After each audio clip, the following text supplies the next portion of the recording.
Dobar dan, dobrodošli u recepturu.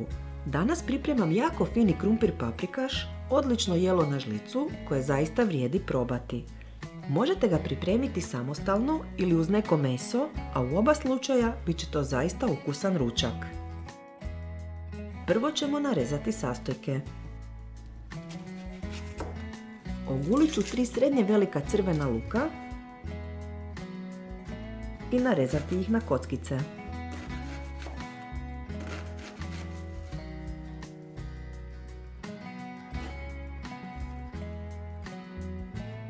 Na sitne komadiće ću narezati i jednu rog papriku.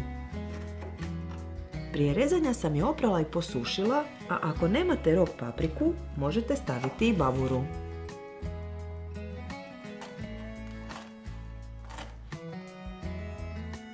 Ogulit ću 2 srednje velike mrkve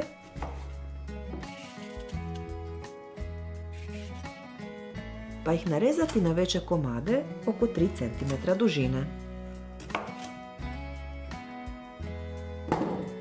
Isto ću napraviti iz 2 srednje velika korijena peršina koje također režem na veće komade.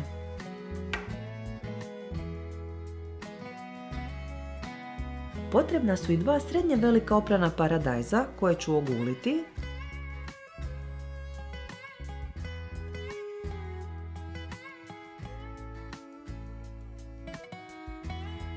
Pa ih sitno narezati.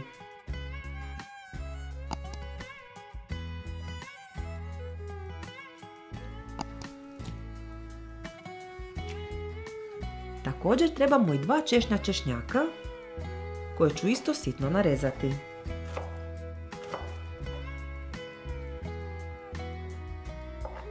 Na kraju ću oguliti 6 većih krumpira pa ih oprati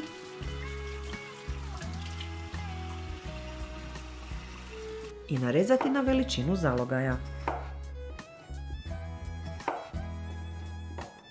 Narezane komade stavljamo u posudu s vodom da krumpir ne promijeni boju.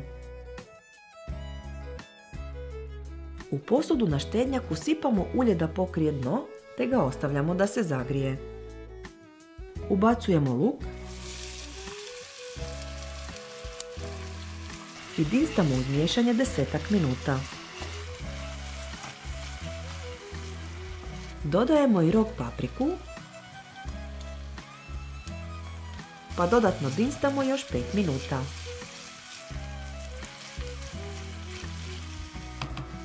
Zatim treba ubaciti mrkvu, korijen peršina, kao i češnjak, te sve dobro promiješati.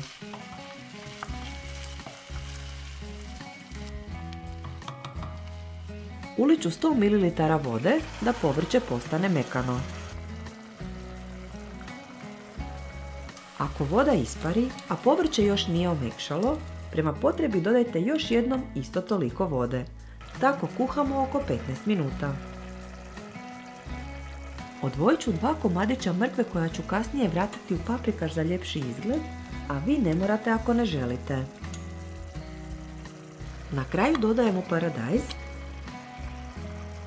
i kuhamo još oko 5 minuta.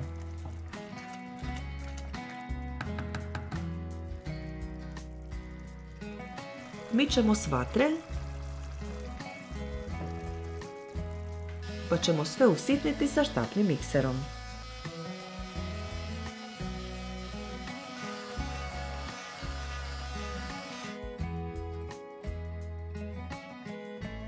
Vraćamo na vatru i čekamo da zavrije.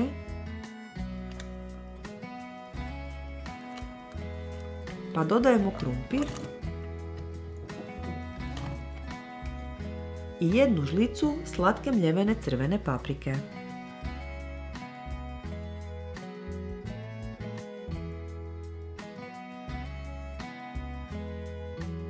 Zatim ćemo uliti litru tople vode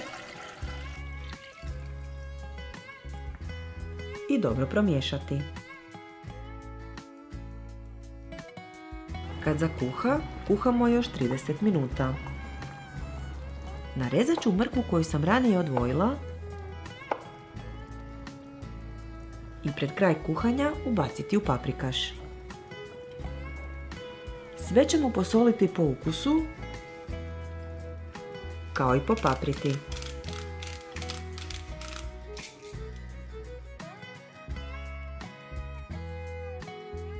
Ostavljamo još koju minutu na vatri, a prije posluživanja svaku porciju možete ukrasiti s malo peršina. Ako vam se dopao ovaj video, dajte nam like i zapratite nas, te ne zaboravite stisnuti zvonce kako bi dobili obavijesti o novim receptima. Sve naše recepte u pisanim verzijama potražite na web stranici receptura.com. Bye!